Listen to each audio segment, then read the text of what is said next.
It's the Real Housewives of Salt Lake City, Season 6 Reunion Part 1, a Greek tragedy staged in Midtown. Let's get into it. We're still in Santorini because the theme of the season is beating a dead horse. Heather walks out giving Mother of the Bride, a Luslo updo trembling under the weight of generational trauma. Baby Gorgeous is next, looking like a CEO who yells at assistants but also tips well. Whitney floats in like Gwyneth Paltrow at the 99 Oscars. Mary's in classic Mary mode, about to deny communion to everyone on the couch. Angie's a red Greek goddess, and Bronwyn's extensions are giving post-Todd rebrand. Meredith arrives last, fashionably late to her own deposition. Andy opens with a roast of Angie's injury-prone season, assuring us there are medics ready in case she falls off the couch or into another storyline. Meredith's DJ tour is paused for reunion rage, and Heather is morphing into the Joker. Andy asks Meredith what her goal is tonight, and she hits us with, Well, I think before I can even address anything, there's one question I need to ask, which will change the trajectory of today for me. Meredith offers the floor to Whitney to respond to things that went down at BravoCon. I would love to clear the floor. Like she's got to clean up on aisle 10. Whitney owns a sloppy attempt to make up with Meredith at BravoCon. Whitney and Meredith bicker what went down until Meredith drops the hammer. You were fall down drunk, your husband carried you upstairs. This testimony is inadmissible. Whitney yanks Lisa in. Mary does her best to help Whitney. She always comes for Meredith. Same vibes as. Keep it together, Aviva. Whitney stands by what she saw on the plane. Andy circles back to what this means for Meredith. She shrugs it off. Downers are kicking in. Andy turns to Lisa. We flash back to Lisa skipping Angie's RV trip. Heather labels Lisa a risky friend. Lisa says if she's a risk, Heather's a snake. Heather wants receipts. Lisa provides one that implicates Angie. Angie and Heather proceed to defend themselves.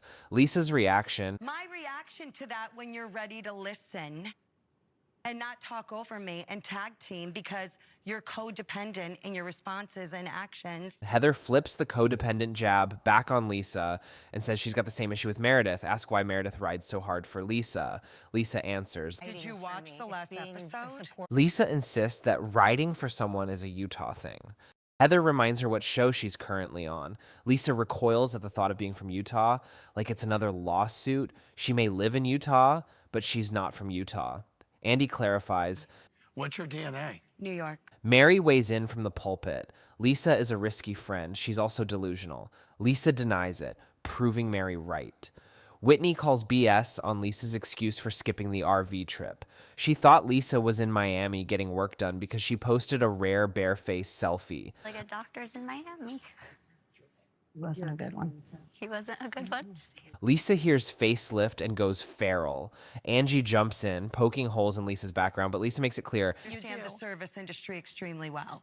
Andy pivots to Bronwyn. Why did she jump on the Lisa lawsuit pile-on? Bronwyn says Lisa blocked her and made it clear they were never going to be friends again. This opens the door for Lisa and Bronwyn to go toe-to-toe over whose legal past is messier and who broke their truce first. Bronwyn lays out the timeline, the BravoCon comments, the TikTok shade, the repeated boundary crossing. Lisa smiles. That's a beautiful speech. Production rolls the below deck apology. Lisa tearfully promising never to mention Todd again. Then we cut to her mentioning Todd again and again and again. Andy tosses us a superficial palate cleanser. Lisa's cursed smoky eye confessional. He then pivots to Angie's brand deals and whether she's trolling Lisa. Angie says no, but also yes. Lisa claims she only heard about it the night before, the same time she wrote this joke. I mean, if I were a credit card, I'd probably sue you for identity theft. It's like... We get a 100-episode celebration montage. They reflect on how they've been perceived. Lisa insists she's misunderstood, not delusional. Mary's face disagrees. Britani arrives ting-ting-tinging. She has an emotional support bear carrying a Jared voice note, like the creepiest Hallmark card ever written. We revisit the below deck crossover. Then back on the couches, Bronwyn's legal history gets its own mini segment. Andy cites Reddit threads alleging corporate card fraud, eviction drama, and roommate disputes. Bronwyn says she's not hiding it, but just doesn't want to drag other people into the storyline. While she talks, the cameras catch Lisa and Meredith whispering in the background. Heather, never one to miss a pattern she can weaponize, calls it out as yet another example of them operating as a unit. When asked, Bronwyn doesn't think Lisa leaked it, but believes she helps stories gain traction when she's feuding with someone.